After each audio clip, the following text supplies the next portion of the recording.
Hello my dear children welcome to my PCD education YouTube channel. आज এইখন ভিডিঅ'ৰ জৰিয়তে তোমালোকৰ ক্লাছ 6ৰ ইংৰাজীত থকা লেসন নম্বৰ 3 ধ্যানচাঁদ নামৰ গল্পটোৰ সকলোবোৰ প্ৰশ্নোত্তৰ সমাধান কৰিবলৈ যত্ন কৰো। আহা তোমালোকে তোমালোকৰ কিতাপৰ পেজ নম্বৰ 33 উলিয়াই ল'বা। ওপৰত দিয়া আছে এক্টিভিটিজ অৰ্থাৎ ক্ৰিয়াকলাপ। এক নম্বৰত দিয়া আছে let's find out how much we have understood. আমি কিমানখিনি বুজি পালো চাও। আহা কুৱেশ্যন নম্বৰ এ দিয়া আছে with which other sports person is Dhyan Chand compared. অৰ্থাৎ ধ্যানচাঁদৰ লগত আন কোনবোৰ খেলুৱৈক তুলনা কৰিব পাৰি। এনচাৰত দিবা তোমালোকে Pele and Muhammad Ali are compared with Dhyan Chand. অৰ্থাৎ ফুটবলৰ খেলুৱৈ পেলে আৰু বক্সিঙৰ খেলুৱৈ মহম্মদ আলীৰ লগত ধ্যানচাঁদৰ তুলনা কৰিব পাৰোঁ। কুৱেশ্যন নম্বৰ বিত আছে Who were the leading masters of hockey when Dhyan Chand started his career? অৰ্থাৎ ধ্যানচাঁদে খেলিবলৈ আৰম্ভ কৰোঁতে হকীৰ নেতৃত্ব বহনকাৰী স্বামী কোন আছিল। তোমালোকে এনচাৰত দিবা Europeans and the Americans were the leading masters of hockey when Dhyan Chand started his career। অৰ্থাৎ ধ্যানচাঁদে খেলিবলৈ আৰম্ভ কৰোঁতে ইউৰোপীয় আৰু আমেৰিকানসকলেই হকীৰ নেতৃত্ব বহনকাৰী মালিক আছিল। কুৱেশ্যন নম্বৰ চিত তোমালোকৰ দিয়া আছে when did the turning point in Dhyan Chand's life came. অৰ্থাৎ ধ্যানচাঁদৰ জীৱনত কেতিয়া মূল বিন্দুটো আহিছিল, অৰ্থাৎ তেওঁৰ জীৱনৰ ভাল দিন কেতিয়া আহিছিল। এনচাৰত তোমালোকে দিবা the turning point came to his life when he joined army at the age of 16।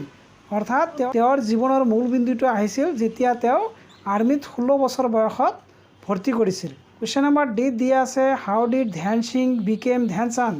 অৰ্থাৎ ধ্যান সিঙে কেনেকৈ ধ্যানচাঁদ হ'ল এইখিনি তোমালোকক প্ৰশ্ন কৰিছে। এনচাৰটো তোমালোকে এনেকৈ দিবা Dhyan Singh often practised under the moon for better lighting so' his fellow players calling him Dhyan Chand as Chand is a Hindi word for মুন।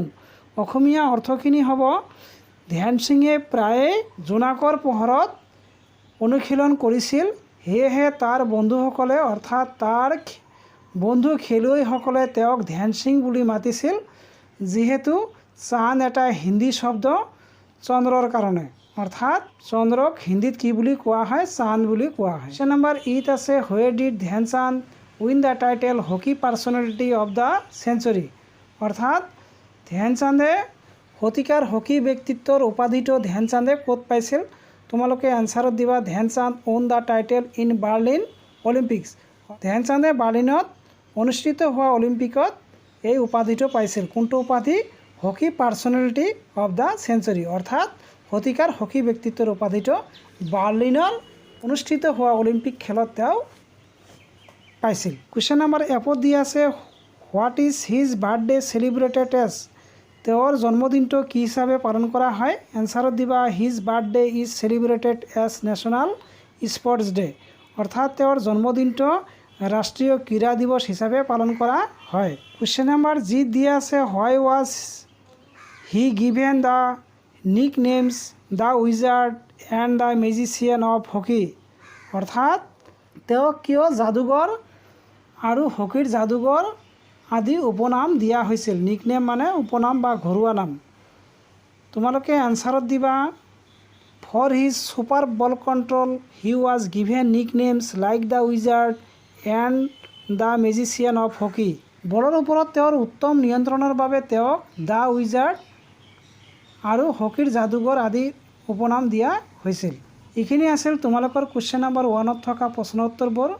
আশা কৰোঁ তোমালোকে প্ৰশ্ন উত্তৰখিনি পঢ়ি ভাল পাবা। চ' ফ্ৰেণ্ডছ লাইক এটা কৰিবা, লাইক দিলে পইচা নালাগে। কুৱেশ্যন নম্বৰ 2ত তোমালোকৰ দিয়া আছে there are 6 paragraphs in the lesson. অৰ্থাৎ ধ্যানচাঁদ নামৰ গল্পটোত 6টা পেৰাগ্ৰাফ আছে। দেয়াৰ আৰ 6 পেৰাগ্ৰাফছ, 6টা অনুচ্ছেদ আছে। ৰিড দ্য ফ্ল'য়িং হিডিংছ, তলত দিয়া হিডিংছবোৰ পঢ়িব দিছে। এণ্ড মেচ দেম, আৰু ইহঁতক মিলাব দিছে উইথ দ্য ৰেচপেক্টিভ পেৰাগ্ৰাফছ। আৰু কোনটো চেণ্টেন্স কোনটো পেৰাগ্ৰাফত আছে এইখিনি তোমালোকক লিখিব দিছে। তোমালোকৰ সুবিধাৰ কাৰণে মই গোটেইখিনি লিখি দিছোঁ, তোমালোকে চাই ল'বা, নহ'লে ভিডিঅ'টো যথেষ্ট ডাঙৰ হৈ যাব। তোমালোকে পেৰাগ্ৰাফখিনি চাই ইয়াৰ লগত মিলাবা। কুৱেশ্যন নম্বৰ 3 তোমালোকৰ দিয়া আছে match the following parts with the correct information from the lesson. অৰ্থাৎ তলত দিয়া মেচখন তোমালোকক কি কৰিব দিছে, মেচ কৰিব দিছে, মিলাব দিছে সোঁফালৰ লগত বাওঁফাল। তোমালোকৰ সুবিধাৰ কাৰণে মই ওপৰত 1 নম্বৰটো কেনেকৈ লিখিব লাগিব দেখাই দিছোঁ। ধ্যানচান্দ ৱাজ বৰ্ণ এটা ডেজ দিবা, তাৰপিছত ইন 1905। অৰ্থাৎ এই এ নম্বৰটো কিমানত হ'ব, এই ইয়াৰ লগত 3 লগত হ'ব। অৰ্থাৎ এ নম্বৰটো এই 3 নম্বৰ সোঁফালৰ 3 নম্বৰৰ লগত হ'ব, অৰ্থাৎ ইন 1905। বি নম্বৰটো তোমালোকে দিবা he join the British Indian army, কিমান চনত তেওঁ জইন কৰিছিল ব্ৰিটিছ ইণ্ডিয়া আৰ্মিত, এট দ্য এজ অফ 16, অৰ্থাৎ 16 বছৰ বয়সত। চি নম্বৰটো হ'ব the first gold medal for India, কিমান চনত পাইছিল gold medal, came in 1928। D নম্বৰটো দ্য 1932 অলিম্পিক্স ব্ৰড, 1932 চনত অলিম্পিকে কি আনিছিল, ইণ্ডিয়াৰ ছেকেণ্ড গ'ল্ড ইন হকী, অৰ্থাৎ ভাৰতৰ কাৰণে দ্বিতীয়খন সোণৰ পদক লৈ আহিছিল কোনে, ধ্যানচান্দৰ নেতৃত্বত। একেবাৰে শেষত আছে ই নম্বৰত গ'ল ইজ দ্য নেম অফ, গ'ল নাম আছিল কিহৰ নাম, ধ্যানচান্দ অটোবায়োগ্ৰাফি, অৰ্থাৎ ধ্যানচান্দৰ আত্মজীৱনীখনৰ নাম আছিল গ'ল। এইখিনি কথা তোমালোকে মনত ৰাখিবা। ফাৰ্ষ্টত তোমালোকৰ কুৱেশ্যন নম্বৰ 4 দিয়া আছে let's check how much we have understood the lesson. আমি পাঠটো কিমানখিনি বুজি পাইছোঁ চাওঁ আহা। Say whether the following statements about Dhyan Chand are true or false. এই তলত কিছুমান ধ্যানচান্দৰ বিষয়ে ষ্টেটমেণ্ট দিয়া হৈছে, জাননী দিয়া হৈছে, তথ্য দিয়া হৈছে, এইবোৰ সঁচা নে মিছা আমি পাঠটোৰ পৰা উলিয়াব লাগিব। অৰ্থাৎ পাঠটো পঢ়িখিনি কি বুজি পাইছোঁ এইখিনি আমাক ক'ব লাগিব, সঁচা হ'লে ট্ৰু আৰু মিছা হ'লে ফল্ছ। এই নম্বৰত দিছে তোমালোকৰ ধ্যান Singh came to be called Dhyan Chand, অৰ্থাৎ ধ্যান সিঙক কি বুলি মাতা হৈছিল, ধ্যানচান্দ বুলি মাতা হৈছিল। গতিকে এইটো সম্পূৰ্ণ শুদ্ধ, গতিকে ইয়াৰ এনচাৰ হ'ব ট্ৰু। ঠিক তেনেকুৱা বি নম্বৰত Dhyan Chand was born in Allahabad in 1905, this is also' true. C নম্বৰত দিছে he was born in the month of September, it is absolutely wrong because he was born on August 29 August. D নম্বৰত দিছে Dhyan Chand was a football player, এইটো false because he was a hockey player. তাৰপাছত E নম্বৰত দিছে India won the first gold medal in hockey in 1920, this is true. তাৰপিছত এইটো ক'ত হৈছিল প্ৰথম অলিম্পিকখন, এইটো আমষ্টাৰডামত হৈছিল, এইখিনি কথা মনত ৰাখিবা তোমালোকে। তাৰপিছত 1 নম্বৰত দিছে Dhyan Chand scored a total of 600 goals in 20 matches, this is also' false because he scored 570 goals in 185 matches. এইখিনি কথা তোমালোকৰ প্ৰথম ভিডিঅ'খনত মই ভালকৈ বুজাই দিছোঁ, নিশ্চয় তোমালোকে বুজি পাবা। নেক্সট তোমালোকৰ কিতাপত চাবা, ইয়াত কিছুমান পিকচাৰ দিয়া আছে, পিকচাৰবোৰৰ লগত তোমালোকে চিনাকি হৈ লোৱা। এইটো শ্ব' বুলি কোৱা হয়, শ্ব' মানে অৰ্থাৎ জোতা, SHOE শ্ব', শ্ব' মানে জোতা। যিহেতু ইয়াত এখন জোতা আছে গতিকে এইটো শ্ব' হৈছে, কিন্তু জোতাক সাধাৰণতে শ্ব'জ বুলি কয়। আৰু এইটো গ্লভছ, হেণ্ড গ্লভছ, তোমালোকে নিশ্চয় জানা এইটো হ'ল হেণ্ড গ্লভছ। এইটো এক ধৰণৰ ছেফ গাৰ্ড, ক'ত পিন্ধে, আঁঠুৰ ওপৰত আঁঠুত পিন্ধে। আৰু এইটো হ'ল পেড, তোমালোকে সকলোৱে চিনি পোৱা যিহেতু সকলোৱে ক্ৰিকেট খেলা। ক্ৰিকেট খেলাৰ সময়ত যোনে উইকেট কিপিং কৰে আৰু বেটছমেন দুজনে কি পিন্ধি থাকে, ভৰিত পেড পিন্ধা থাকে। এইখিনি বস্তু তেনেহ'লে তোমালোকে গম পালা। নেক্সটত কুৱেশ্যন নম্বৰ 5ত কৈছে arrange the letters to form words, অৰ্থাৎ তলত দিয়া এই লেটাৰবোৰ উল্টা পুল্টা দিয়া আছে, এইবিলাক এৰেঞ্জ কৰি কি বনাব দিছে, ৱাৰ্ড বনাব দিছে, ডেট মিনছ শব্দ বনাব দিছে। You will find words from the lesson you have just read, ইতিমধ্যে তুমি পঢ়ি আহিছা, এইবিলাকৰ পৰা তোমালোকক বনাব দিছে। এইটো এৰেঞ্জ ক্ৰম অনুসাৰে সজালে হ'ব ষ্টেচাৰ, অৰ্থাৎ মৰ্যাদা, মনত ৰাখিবা। লেজেণ্ডছ মানে হ'ল কিংবদন্তি, এইখিনি মনত ৰাখিবা। এইটো প্ৰেক্টিছ মানে অনুশীলন, এইটো হ'ব তোমালোকৰ চিধাকৈ লিখিলে হ'ব ভিজিবিলিটি। আৰু এইটো কেৰিয়াৰ, CARER কেৰিয়াৰ, এইখিনি মনত ৰাখিবা। নেক্সটত তোমালোকৰ কুৱেশ্যন নম্বৰ 6ত দিয়া আছে ৱাৰ্ক উইথ এ ফ্ৰেণ্ড, অৰ্থাৎ বন্ধুৰ সৈতে কাম কৰিব দিছে। কনচাল্ট এ ডিকশ্যনাৰী, এটা অভিধান চাব দিছে। And match the words in column A, ইয়াত কিছুমান ৱাৰ্ড দিয়া আছে and their meaning is given in column B আৰু বি ইহঁতৰ কি দিয়া আছে মিনিং দিয়া আছে এত ৱাৰ্ডবোৰ দিয়া আছে আৰু বিত কি দিয়া আছে মিনিং ইহঁতে ডিকশ্যনাৰী চাই অৰ্থাৎ অভিধান চাই তোমালোকে মিলাবা তোমাৰ বন্ধুৰ সৈতে ইয়াত তোমালোকৰ সুবিধাৰ কাৰণে মই এৰ' চিনেৰে দেখাই দিছোঁ তোমালোকে চাই ল'বা যেনেকুৱা ফেম মানে যশস্যা the state of being known by many people এই যশস্যা কেৱল এজনে নাজানে পৃথিৱীৰ সকলো মানুহে গম পায় যেনেকুৱা শচীন তেণ্ডুলকাৰক অল অভাৰ ৱৰ্ল্ড চিনি পায় ঠিক তেনেকুৱা ষ্টেচাৰ মানে মৰ্যাদা মই অলপ আগত ক'লোঁ the importance and respect that a person has because of his or her ability and achievement অৰ্থাৎ মানে যিখিনি কামৰ মৰ্যাদা পায় ভাল কামৰ কাৰণে ভাল মৰ্যাদা এইখিনি কৈছে লেজেণ্ড মানে হ'ল কিংবদন্তি a very famous person specially in a particular field Dhyan Chand was a legendary hockey player in India visibility অৰ্থাৎ দেখা যোৱা হাউ ফাৰ ছামথিং কেন বি চিন কিমান দূৰৰ বস্তু দেখা পোৱা যায় এইটোকে ভিজিবিলিটি কোৱা হয় এণ্ড উইজাৰ্ড মানে যাদুঘৰ a person he is specially good at something মানে কিবা কামত অদ্ভুত ধৰণৰ বস্তু দেখুৱাই আচৰিত ধৰণৰ তাকে কি বুলি কোৱা হয় উইজাৰ্ড অৰ্থাৎ যাদুঘৰ নেক্সট কুৱেশ্যন নম্বৰ 7ত তোমালোকৰ কৈছে হেয়াৰ ইজ এন এক্সাৰচাইজ তোমালোকৰ এইটো এটা অনুশীলন কৰিব দিছে to practise the new words you have learn নতুন নতুন শব্দ যোনবোৰ তোমালোকে শিকিলা চে দ্য ৱাৰ্ডছ এলাউড আৰু জোৰকৈ মাতিব দিছে আৰু এৰ লগত বি কলামৰ মিল কৰিব দিছে এ কলামৰ লগত বি কলাম মিলাব দিছে তোমালোকৰ সুবিধাৰ কাৰণে মই এৰ' চিন দি ৰাখিছোঁ তোমালোকে চাই ল'ব পাৰিবা যেনেকুৱা ফেমাছ মানে বিখ্যাত ৱেল ন'ন সকলোৰে পৰিচিত ঠিক তেনেকুৱা গ্ৰেটেষ্ট মানে বিগেষ্ট জইণ্ট মানে কি কৰিছিল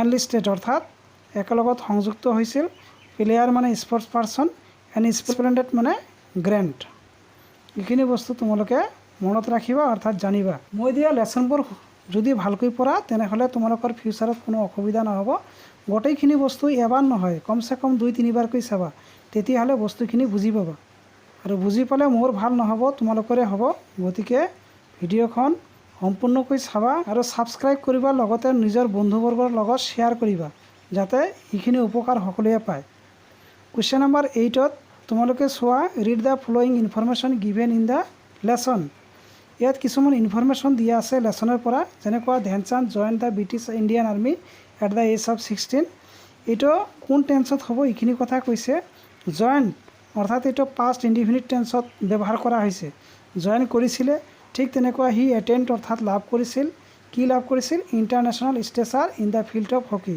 এইটো পাষ্ট ইনডিফিনিট টেন্সত এইখিনি টেন্স মই পিছত বুজাই দিম জাষ্ট ইয়াত থুলমূলকৈ আলোচনা কৰি আছোঁ নেক্সটত কৈছে নাও লুক এট দিছ চেণ্টেন্স এইবোৰ চেণ্টেন্স চোৱা ৰিমেইনছ এইটো প্ৰেজেণ্ট ইনডিফিনিট টেন্সৰ বস্তু আৰু যিহেতু থাৰ্ড পাৰ্চন ছিংগুলাৰ গতিকে ভাৰ্বৰ লগত এছ বা ই এছ যোগ হৈছে এইখিনি কথা মনত ৰাখিবা দেন বি নম্বৰত কৈছে Chand is a Hindi word for moon this is also' a present indefinite টেন্সৰ ষ্টেটমেণ্ট চি নম্বৰত কৈছে we are reading the autobiography of Dhyan Chand তাৰমানে আমি ধ্যানচাঁদৰ অট'বায়'গ্ৰাফিখন পঢ়ি আছোঁ গতিকে এইটো প্ৰেজেণ্ট কণ্টিনিউৱাছ টেন্সৰ ফৰ্মুলাটা হ'ব subject plus am is are plus ভাৰ্বৰ লগত ING and then other words ঠিক তেনেকুৱা ইয়াত ভাৰ্ব কি আছিল ৰিডৰ লগত কি যোগ হৈছে ING এইখিনি বস্তু তোমালোকে লাহে লাহে চব গম পাবা তাৰপিছত ইয়াত চোৱা we are celebrating ধ্যানচাঁদছ birthday shortly তাৰমানে আমি অলপ কেইদিনৰ ভিতৰতে কি কৰিম ধ্যানচাঁদৰ জন্মদিনখন উদযাপন কৰিম গতিকে this is a future indefinite টেন্সৰ বাক্য I shell by A copy মই এখন বায়'গ্ৰাফি অৰ্থাৎ জীৱনী কিনিম কাৰ ধ্যানচাঁদৰ জীৱনী গতিকে এইটো ফিউচাৰ ইনডিফিনিট টেন্সৰ বাক্য I will play hockey with my friends in the afternoon অৰ্থাৎ আবেলি এতিয়াও পৰা নাই গতিকে আবেলিত কি খেলিব বন্ধুৰ লগত হকী খেলিব দিছ is also' A sentence of future indefinite ইয়াত তোমালোকৰ কুৱেশ্যন নম্বৰ 9ত ইয়াত দিছে চিম্পল পাষ্ট টেন্স অৰ্থাৎ এই যে অলপ আগত যে শিকালোঁ জয়েন হৰ প্ৰেজেণ্ট ফৰ্মৰ ভাৱ ইডি যোগ হৈছিল ইডি যোগ হৈ পাষ্ট টেন্সত হৈছে ঠিক তেনেকুৱা এটেণ্ড অন চিম্পল প্ৰেজেণ্ট টেন্সত কি পাইছিলে ৰিমেইনছ ইজ প্ৰেজেণ্ট কণ্টিনিউৱাছ টেন্সত কি পাইছিলে আৰ ৰিডিং ঠিক তেনেকৈ ফিউচাৰ টাইমত কি পাইছিলে shortly shall will question number 10ত কৈছে the verb be has the following forms তাৰমানে বি ভাৰ্ব কোনখিনিক কোৱা হয় প্ৰেজেণ্ট টেন্সৰ বি ভাৰ্ব হ'ল এম ইজ আৰ আৰু পাষ্ট টেন্সৰ বি ভাৰ্ব হ'ল ৱাজ ৱেৰ। এইখিনি বস্তু তোমালোকে নিজে চাই ল'বা। ইয়াৰ তলত কিছুমান বস্তু দিছে তোমালোকৰ, অৰ্থাৎ ভাৰ্বৰে এপ্ৰপ্ৰিয়েট ভাৰ্বৰে বাক্যখিনি শুদ্ধকৈ লিখিব দিছে। এইখিনি লিখি দিয়া আছে, তোমালোকে চাই ল'বা। যেনেকুৱা ৰাজীৱে কৈছে হোৱাট ইজ গয়িং অন নাও, তাৰমানে এতিয়া কি হৈ আছে। ৰাণীয়ে উত্তৰ দিব। ৰাণী কেনেকৈ উত্তৰ দিছিল, মিণ্টু ইজ কিকিং, অৰ্থাৎ মিণ্টুৱে কি কৰি আছে, the ball. The crowd is cheering loudly, মানুহবোৰে চিঞৰি আছিল। He has scored the first goal, আৰু তেওঁ প্ৰথম গ'লটো দিছিলে। ৰাজীৱে কৈছে now what is the Kokrajhar team do, কোকৰাঝাৰ টীমে কি কৰি আছে। ইয়াত তোমালোকৰ ডু ঠাইত হ'ব ডুইং। লিখি দিয়া আছে, তোমালোকে এইখিনি চাবা। এইখিনি বস্তু তোমালোকে চাই ল'বা। কুৱেশ্যন নম্বৰ 13ত কৈছে তোমালোকে চোৱা, মাজত দিয়া আছে শচীন তেণ্ডুলকাৰ আৰু তলত কিছুমান বাক্য দিয়া আছে। বাক্যখিনি চোৱা। My favourite player is Sachin Tendulkar, he plays cricket, he played for the Indian cricket team, he is a magnificent batsmen, he was awarded the Bharat Ratna by the Indian government, অৰ্থাৎ ভাৰত চৰকাৰে শচীন তেণ্ডুলকাৰক কি দিছিল, ভাৰত ৰত্ন উপাধিৰে সন্মানিত কৰিছিল। ইয়াত তোমালোকৰ কৈছে now write the name of your favourite player in the circle as shown, ইয়াত যিকোনো এটা প্লেয়াৰৰ নাম লিখিব দিছে যোনে নেকি তোমাৰ প্ৰিয়। তো মই লিখি দিছোঁ ইয়াত Hima Das. My favourite player is Hima Das, she was born in Dhing of Assam. Sprinter মানে হ'ল যোনে দৌৰা দৌৰিত পাকৈত, তাক কি বুলি কোৱা হয়, স্প্ৰিণ্টাৰ বুলি কোৱা হয়। শ্বি ইজ এ স্প্ৰিণ্টাৰ, তাই এজনী দৌৰবিদ আছিল। She won the gold medal in Asian games in 2018, অৰ্থাৎ 2018 চনত অনুষ্ঠিত হোৱা এছিয়ান গেমছত তেওঁ সোণৰ পদক পাইছিল। He was awarded with Arjuna award by the president, আৰু প্ৰেছিডেণ্টে ভাৰতৰ ৰাষ্ট্ৰপতিয়ে প্ৰদান কৰিছিল কি, অৰ্জুন এৱাৰ্ড, অৰ্জুন পুৰস্কাৰপ্ৰাপ্ত Hima Das. She is called the Dhing express as her nickname, আৰু তোমালোকে ইতিমধ্যে গম পাইছা যে নিক নেম কাক কয়। ঠিক তেনেকুৱা হিমা দাসৰ এটা নিক নেম আছিল, এইটোৰ নাম কি আছিল, ধিং এক্সপ্ৰেছ। এইখিনি মনত ৰাখিবা। This is a quizzable question for you. একেবাৰে কুৱেশ্যন নম্বৰ 14ত তোমালোকৰ কুইজৰ কিছুমান প্ৰশ্ন দিছে, এইখিনি চাই ল'বা। কুৱেশ্যন নম্বৰ 1ত দিছে হোৱেন এণ্ড হোৱেৰ ৱাজ ধ্যানচান্দ বৰ্ণ, এইখিনি বস্তু তোমালোকে পাইছা। মই গোটেইখিনি প্ৰশ্ন উত্তৰ লিখি দিছোঁ, তোমালোকে চাই ল'বা। এইটোৰ উত্তৰ হ'ব Dhyan Chand was born in 1905 in Allahabad. 2 নম্বৰত দিছে when did the turning point of his life came, তেওঁৰ জীৱনৰ টাৰ্ণিং পইণ্টটো কেতিয়া আহিছিল। When he join the British Indian army. At what time of the day did he prefer to do his practice sessions, কেতিয়া তেওঁ practice কৰিবলৈ ভাল পাইছিল। At night after his duty hours. তোমালোকে চাই ল'বা, গোটেইখিনি লিখা আছে ইয়াত। গতিকে আজিৰ ভিডিঅ'টো তোমালোকৰ এইখিনিয়ে। ভিডিঅ'খন চাবা, ধ্যানচান্দৰ লগত জড়িত গোটেইখিনি প্ৰশ্ন উত্তৰ পাই যাবা। ভিডিঅ'খন বাৰ বাৰ চাবা, আৰু ভিডিঅ'খন ভাল পালে লাইক কৰিবা আৰু ছাবস্ক্ৰাইব কৰিবা, লগতে নিজৰ বন্ধু বান্ধৱীৰ মাজত শ্বেয়াৰ কৰিবলৈ নাপাহৰিবা। ওপৰত থকা আই বটনত ক্লিক কৰি তোমালোকে ধ্যানচান্দৰ প্ৰথম লেচনটো অসমীয়া ভাঙনিখিনি চাব পাৰিবা। এইখিনিয়ে আজিৰ ভিডিঅ'খন। থেংক ইউ ফৰ ৱাচিং।